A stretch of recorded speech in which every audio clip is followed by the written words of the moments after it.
All right, सो आज हम लोग बात करने वाले कि कैसे आप लोग विंटर्स के अंदर अपनी बॉडी को, अपने लुक्स को और अपनी ओवरऑल लाइफ को इम्प्रूव कर सकते हो।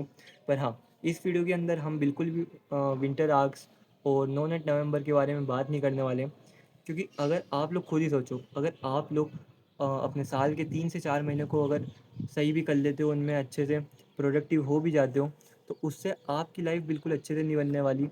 आप लोगों को पूरे साल अच्छे से मेहनत करनी पड़ेगी, तभी आप लोग अपने लुक्स को, अपनी फ़िज़िक को और ओवरऑल अपनी पूरी लाइफ को इम्प्रूव कर पाओगे। सो इस वीडियो में हम वो सारी चीज़ों के बारे में बात करने वाले हैं कि विंटर्स के अंदर आप किस तरह से अपने लुक्स को इम्प्रूव कर सकते हो, अपनी फ़िज़िक को इम्प्रूव कर सकते हो। अब विंटर्स के यहाँ पे कुछ एडवांटेजेस भी होते हैं, कुछ डिसएडवांटेजेस भी होते हैं। हम सारी चीज़ों के ऊपर बात करने वाले हैं। सबसे पहले आप लोगों ने ये तो सुना ही होगा कि विंटर्स के अंदर वेट गेन करना काफ़ी ईजी होता है। तो ये बात काफ़ी हद तक सच भी है। अगर आप लोग काफ़ी ज़्यादा स्किनी हो, तो आप लोग यहाँ पे विंटर्स के अंदर काफ़ी इजीली बल्क कर सकते हो, क्योंकि विंटर्स का क्लाइमेट और इन्वायरमेंट ही ऐसा हो जाता है जो कि आपको बल्किंग करने में काफ़ी ज़्यादा हेल्प करता है। पर यहाँ पे प्रॉब्लम उन लोगों के साथ में आती है जो या तो ऑलरेडी सही कंडीशन में या फिर ओवरवेट है। तो आप लोग यहाँ पे और भी ज़्यादा फेट हो सकते हो, और भी ज़्यादा आप वेट गेन कर सकते हो। तो आप लोगों को ध्यान ये रखना है कि आप लोग इस विंटर्स में फेट बिल्कुल भी गेन ना करो। और अगर आप लोग ऑलरेडी ओवरवेटेड हो, तो आप लोग यहाँ पे कैलोरी डेफिसिट कर सकते हो, मतलब अपनी मेंटेनेंस कैलोरी से कुछ 200-300 कैलोरीज कम खा के आप लोग यहाँ पे अपने वेट को रेगुलेट कर सकते हो और ओवरवेट होने से बच सकते हो। पर आपको ये चीज़ तभी करनी है अगर आप लोग एक टीनेजर नहीं हो। अगर आप लोग एक टीनेजर हो, तो आप लोगों को यहाँ पे अपनी मेंटेनेंस कैलोरी या उससे हल्का सा सरप्लस में खाना है, सो डेट आपकी ग्रोथ यहाँ पे रुके नहीं। करते दूसरे पॉइंट के ऊपर। अब विंटर्स के मैं डिसएडवांटेजेस की बोल रहा था, तो विंटर का जो सबसे बड़ा डिसएडवांटेज है वो है आलस, लेज़ीनेस। क्योंकि आप लोगों ने देखा होगा कि विंटर्स के अंदर ठंड की वजह से हम लोग थोड़े से कम प्रोडक्टिव हो जाते हैं।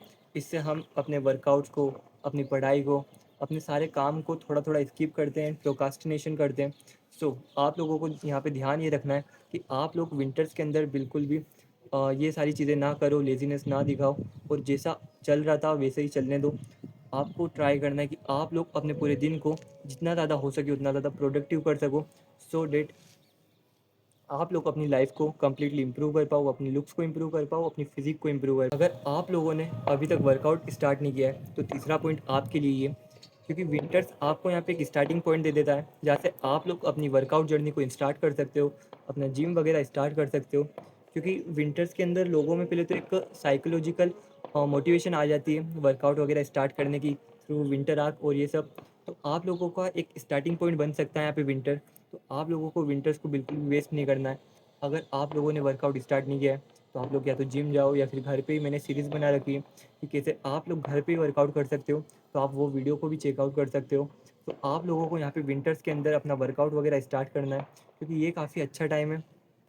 इसमें आप बल्किंग भी कर पाओगे, और अगर आप लोग ओवरवेट हो, तो आप अपना वेट भी रेगुलेट कर पाओगे थ्रू वर्कआउट एंड एक्सरसाइज। अगर आप लोग एक ऐसे बंदे हो जो कि वर्कआउट भी करता है और अपना सब अपनी पूरी लाइफ को इम्प्रूव करने के पीछे भाग रहा है, पर विंटर्स के अंदर यहाँ पे एक ड्रॉबैक कह लो, या फिर एक ऐसा पॉइंट आ जाता है जहाँ पे आपकी प्रोग्रेस रुक सकती है through low level of testosterone. अब मैं ऐसा क्यों बोल रहा हूँ, क्योंकि आप लोगों ने देखा होगा कि विंटर्स के अंदर सनलाइट की बहुत ज़्यादा कमी हो जाती है। काफ़ी दिन तो ऐसे आ जाते हैं जहाँ पे बिल्कुल भी सनलाइट हमको नहीं मिलती है। तो आपको यहाँ पे ट्राई करना है कि विंटर्स के अंदर जितने दिन भी सन आए, क्योंकि मोस्टली सुबह से आएगा, तो आप लोगों को ट्राई करना है कि आप जितनी ज़्यादा सनलाइट को कंज्यूम कर पाओ, इतना ज़्यादा करो, सो डेट आपके अंदर विटामिन डी की डेफिशिएंसी ना हो। और अगर आप लोगों के अंदर विटामिन डी की डेफिशिएंसी हो गई, तो उससे आप लोगों की टेस्टोस्टेरोन लेवल गिर सकते हैं, एंड आप लोगों की पूरी प्रोडक्टिविटी ख़त्म हो सकती है।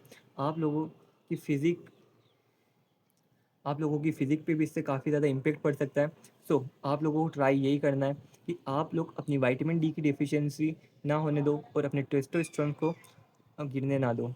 तो जैसा कि मैंने एक पॉइंट बताया था कि आप लोगों को विंटर्स के अंदर बिल्कुल भी लेज़ी नहीं होना है, अपनी प्रोडक्टिविटी को मेंटेन करना है, अपने चीज़ों में कंसिस्टेंट रहना है। उसके लिए मैं यहाँ पे आपको एक पॉइंट और, या फिर कह लो सॉल्यूशन बता रहा हूँ, जिससे कि आप लोगों की यहाँ पे लेज़ीनेस कहीं न कहीं तक कम हो जाएगी। सो जो लेज़ीनेस है वो विंटर के अंदर हमको मेनली सुबह से ही होती है। लाइक कि उठने का मन नहीं करता, या फिर उठ के काम करने का मन नहीं करता। तो यहाँ पे आप लोग क्या कर सकते हो, क्योंकि आप लोग यहाँ पे मोटिवेट तो हो ही सही विंटर आग को लेके, या फिर नो नेट नवंबर को लेके।